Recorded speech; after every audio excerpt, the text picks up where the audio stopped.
We're going to look at covalent bonds in some of the more complicated molecules where we have double bonds or triple bonds. So what we've got today, we've got this molecule oxygen, and we're going to look at drawing the covalent bonds using a dot and cross diagram. The most important thing always when you're doing covalent bonds is to actually refer to the periodic table. So we've got oxygen. Oxygen is in group 6. And we've got to do dot and cross diagrams here. So what I would do, that's the one oxygen there and one oxygen there. Then we've got 6 electrons. So I'll draw the 6 electrons in here. That's for one of the oxygen atoms, and then crosses for the other oxygen atom. And now what we see is this. We've got 1, 2, 3, 4, 5, 6. It needs 2 more electrons in order for it to get a complete outer shell. So it takes them from this oxygen atom, so it's given its 2 electrons there, and at the same time now this oxygen atom got 1, 2, 3, 4, 5, 6. It needs 2 more, and it will gain it from this oxygen atom, so we can get rid of those 2 electrons there and bring them here. And so now we've got 8 electrons in this oxygen atom, 8 electrons in the outer shell of this oxygen atom. So now we've got a nice covalent bond, but we've got 2 pairs of electrons here, so that means we've got a double bond. So we represent it as O double bond O, where you know the sticks represent the covalent bonds. Here's another molecule. We've got carbon dioxide. Now when we've got carbon dioxide here, the carbon is in the middle, and we've got the 2 oxygens on either end. And if we remember, oxygens have got 6 electrons, so we can do them as dots. 6 electrons in the outer shell, they're in group 6. We can put this as dots as well, because it's on the other side. And there's 6 electrons there. Carbon, let's go for the periodic table. And by looking at the periodic table, we can see straight away carbon's in group 4. So carbon's going to have 4 electrons. And I'll put them here as crosses. Now, what we have to think about here is this. This oxygen atom's got 6, it needs 2 more. It will take it from the carbon. So I'd get rid of these. Either of those, it doesn't matter, but I'll take a pair from here, 1, 2. Okay, and again for this oxygen atom, it's got 6, it needs 2 more. It has to get it from these 2 electrons.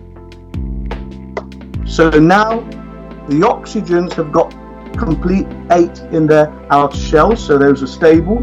But the carbon still got 4. 1, 2, 3, 4.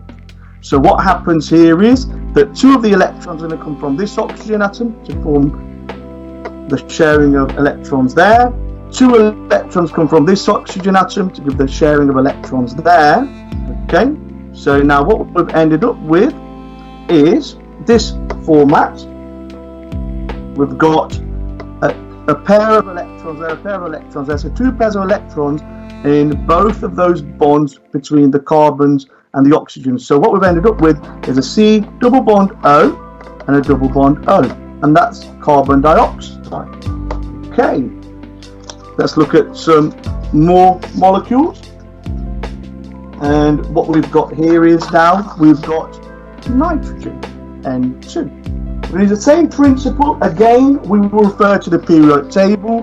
Nitrogen is in group 5, so it's got 5 electrons. It's got 5 electrons in the outer shell. So we'll draw the electrons in as dots and crosses again. So I can put down nitrogen here and nitrogen here. I'll put this 1, 2, 3, 4, and 5. And this one's dots 1, 2, 3, 4, and 5.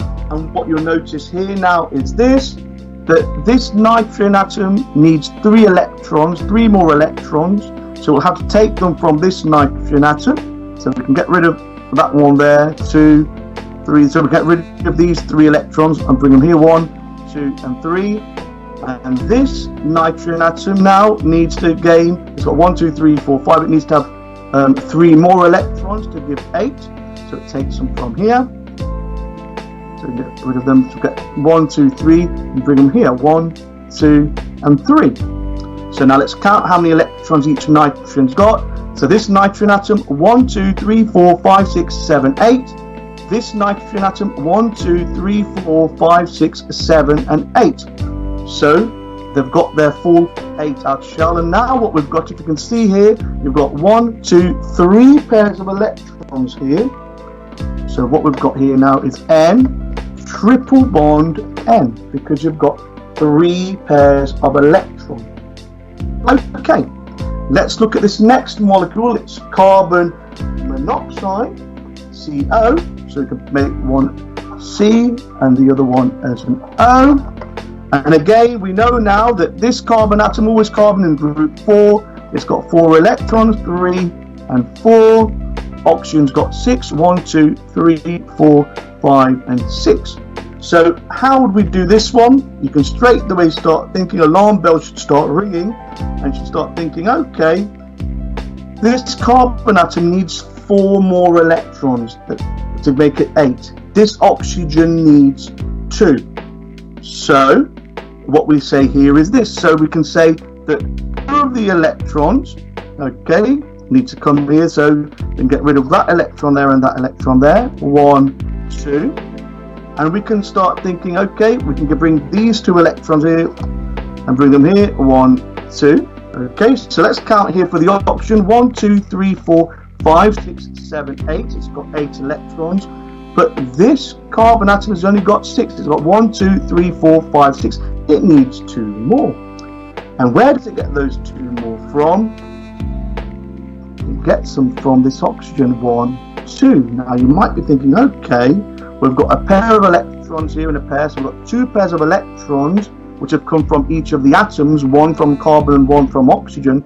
But what about this pair of electrons? They both come from the oxygen. This is because what we've got here now is, if I draw it out, CO, 1, 2, and I've got this one with an arrow coming in this direction. We've got a dative bond, where both the electrons have come from the same atom. So you can see straight, we've got 1, 2, 3, 4, 5, 6, 7, 8. This carbon's happy. And 1, 2, 3, 4, 5, 6, 7, 8. This oxygen's happy. But it can only be happy because we've got 2 pairs of electrons which are shared. 1 from each, the carbon and the oxygen. But then we've got a pair of electrons which have come direct from the oxygen to the carbon. And that's the dative covalent bond. So it shows an arrow coming back to the carbon.